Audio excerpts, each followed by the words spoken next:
જિલ્લામાં વિકાસી પોલ ખોલતી ઘટના સામે આવી। સાણંદના જુવાલ ગામમાં શરમજનક ઘટના સામે આવી। રસ્તાના અભાવે લાઇટના થાંભલા પરથી પસાર થઈ અંતિમ યાત્રા। મહા મુસીબતે અંતિમ યાત્રા કાઢવા ગ્રામજનો મજબૂર બન્યા, જેના દ્રશ્યો અમે આપની ટીવી સ્ક્રીન પર બતાવી રહ્યા છે। જુઓ કેવી રીતે લાઇટના થાંભલા પરથી અંતિમ યાત્રા કાઢવામાં આવી। કાદવ કિચડવાળા રસ્તે સ્મશાન યાત્રા નીકળી। લાઇટના થાંભલા ગોઠવીને ગરનાળું બનાવવું પડ્યું। ગરનાળા પર થાંભલાના સહારે અંતિમ યાત્રા નીકળી। અનેક વાર રજૂઆત છતાં તંત્ર દ્વારા કોઈ જ પ્રકારની કામગીરી ન કરવામાં આવતા આ નોબત આવી છે। ચોમાસું જ નહીં, સામાન્ય દિવસોમાં પણ આવી વિકટ સમસ્યા સર્જાઈ છે। તો રસ્તાનો અભાવ છે અને તે વચ્ચે વિકાસની પોલ ખુલી ગઈ છે। આપ જોઈ રહ્યા છો એ દ્રશ્યો સાણંદના જુવાલ ગામના છે કે જ્યાં શરમજનક આ ઘટના છે। અંતિમ યાત્રા માટે પણ રસ્તા બરાબર નથી, જેથી કરીને થાંભલા પરથી અંતિમ યાત્રા પસાર કરવામાં આવી।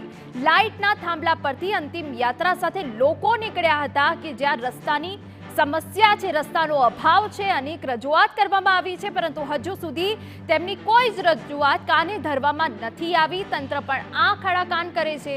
કાદવ કિચડ છે ને બીજી તરફ દ્રશ્યો જોઈ શકાય છે કે પાણી ભરાયેલું છે અને તે વચ્ચે આ લાઇટનો થાંભલો કે જેને આડો કરીને આ અંતિમ યાત્રા કાઢવી પડી રહી છે। લોકો તેમાં જોડાયા છે। રસ્તાનો અભાવ છે, રજૂઆતો કરાઈ પણ રજૂઆતોને કોઈએ ધ્યાને નથી લીધું અને તે બાદ આ નોબત આવી છે।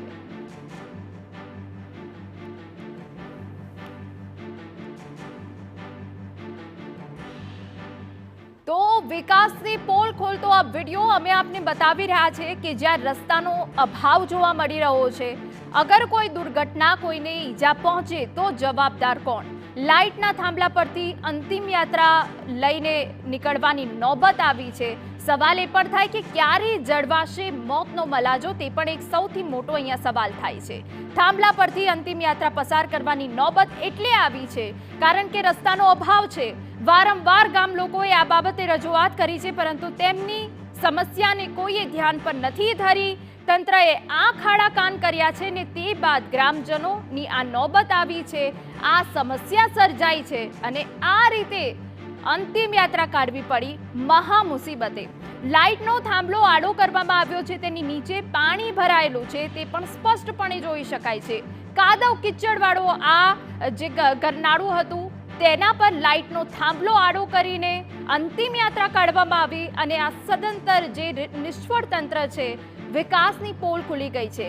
સાણંદના જુવાલ ગામના લોકો કે પારાવાર સમસ્યાનો સામનો કરી રહ્યા છે। ચોમાસામાં આ પ્રકારની વિકટ સ્થિતિ સર્જાય છે, ચોમાસામાં આ જ પ્રકારે સમસ્યા સર્જાય છે અને ગામ લોકોને પારાવાર હાલાકી થાય છે।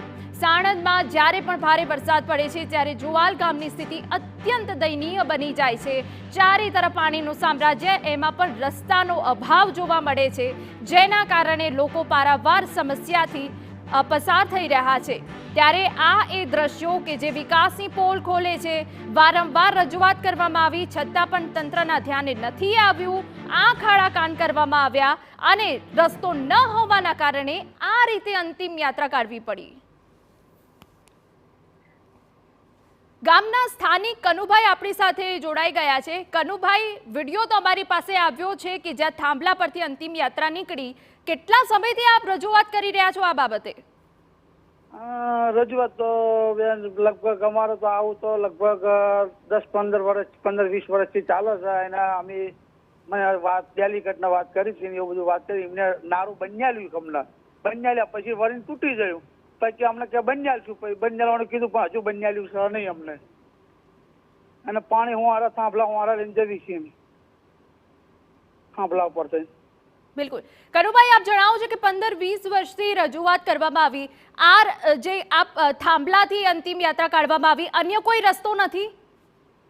અહીંયા રસ્તો બીજો એક છે નહીં, પણ એ છે ગામ વાંસો ગામમાં થઈને જાય, પણ ગામમાં થઈને તો અમને જવા ના દે ને ગામ લોકો, ગામ વાળા। બિલકુલ કનુભાઈ, અત્યાર સુધી તમે કોની રજૂઆત કરી છે ને સામે આપને શું જવાબ મળ્યો છે અત્યાર સુધી? અત્યાર સુધી મેં એવો જવાબ આવ્યો છે, મેં ડેલીગેટને વાત કરી હતી, પંચાયતમાં મેં વાત કરી હતી, તો ડેલીગેટને વાત કરી, ડેલીગેટે એવું કીધું કે વાંધો નહીં, કે તમારું નાળું તૂટી ગયું છે તો તમને અમે બન્યાલશું। આ તો કોઈ વાંધો નહીં, તો બન્યાલશું કરે, પણ બન્યાલ્યું કોઈને છે નહીં બેન, હજુ લગન વાઇટ જોઈ જાય છે અમે। બિલકુલ કરુભાઈ, આટલી મોટી સમસ્યા છે, રસ્તાનો અભાવ છે, અંતિમ યાત્રા પણ આ રીતે કાઢવી પડે છે, ત્યારે કોઈ અધિકારી ત્યાં ફરક્યા છે ખરા? ના, કોઈ આવ્યો નહીં અધિકારી, કોઈ અહીં. બિલકુલ આભાર.